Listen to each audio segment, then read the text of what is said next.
The Wizard of Oz. Dorothy lived on a small farm in Kansas with her Aunt Em, Uncle Henry, and her little dog Toto. Life on the farm was quiet and grey. One day, a terrible cyclone came. The wind grew louder and stronger, and before Dorothy could escape to the storm cellar, the house was lifted into the sky. She held on to Tonto as the house spun round and round. Then suddenly, everything stopped. When Dorothy opened the door, she saw the most beautiful place she had ever imagined. Bright flowers, green grass, and colourful birds filled the land. A group of small people called the Munchkins welcomed her. They thanked her because the house had landed on the Wicked Witch of the East, who had been cruel to them for years. Only her silver shoes were left behind. A good witch, Glinda, appeared and told Dorothy to put on the silver shoes. They had magic powers, but no one knew exactly what they could do. Dorothy only wanted to go home to Kansas. Glinda said, "The only one who can help you is the Great Wizard of Oz in the Emerald City. Follow the yellow brick road, and you will find him." So Dorothy began her journey with Toto. As she walked, she came to a field where a scarecrow was stuck on a pole. He could talk and was very friendly. He said, "I want a brain so I can think. Maybe the wizard will help me." Dorothy invited him along. Further down the road, they found a man made of tin, holding an axe but unable to move because he had rusted. Dorothy and the Scarecrow oiled his joints. The Tin Man sighed with relief and said, "I want a heart so I can feel. Perhaps the wizard will give me one." And he joined them. Later, in a forest, they met a great lion, but instead of being fierce, he was trembling with fear. "I am supposed to be the king of beasts," he said, "but I am a coward. I wish I had the courage." Dorothy comforted him and invited him to join the group. Together, Dorothy, the Scarecrow, the Tin Man, the Lion, and Toto walked along the yellow brick road, facing challenges but helping each other. At last, they reached the Emerald City.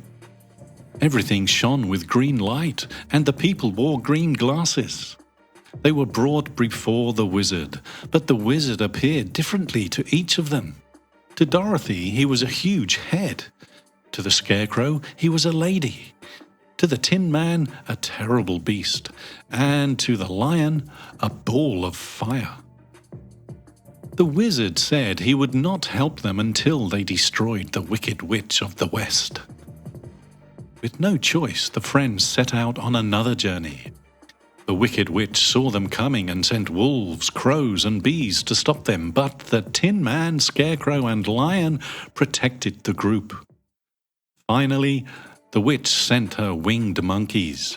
The magical creatures captured Dorothy, Toto, and the lion and brought them to the witch's castle. The witch wanted the silver shoes, but Dorothy refused to give them up. The witch made Dorothy work in the castle. One day, the witch grew angry and tried to take the shoes by force. Dorothy, in fear, grabbed a bucket of water and threw it at her. To Dorothy's shock, the witch melted into nothing but a puddle. The witch was gone, and her slaves were free. Dorothy and her friends returned to the Emerald City. When they met the wizard again, they discovered the truth. The wizard was not a real wizard at all. He was just an ordinary man from Kansas who had arrived in Oz by balloon. Still, he was clever. To the Scarecrow, he gave a mixture of bran and pins, telling him it was brains. To the Tin Man, he gave a silk heart filled with sawdust. To the Lion, he gave a drink that he said was courage. Each friend believed in their gift and was happy.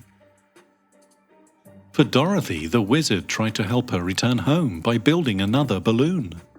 But when it was ready to fly, Dorothy was too late and the balloon lifted without her. She was heartbroken. Then Glinda, the Good Witch, returned and said, "You already have the power to go home. Click the heels of your silver shoes together 3 times and make a wish." Dorothy hugged her friends goodbye. She clicked her heels, wished to return to Kansas, and closed her eyes. When she opened them again, she was back on the farm, holding Toto in her arms. Everything was grey once more, but Dorothy was happy because she was home. And she never forgot the friends she had made, or the magic of the Land of Oz.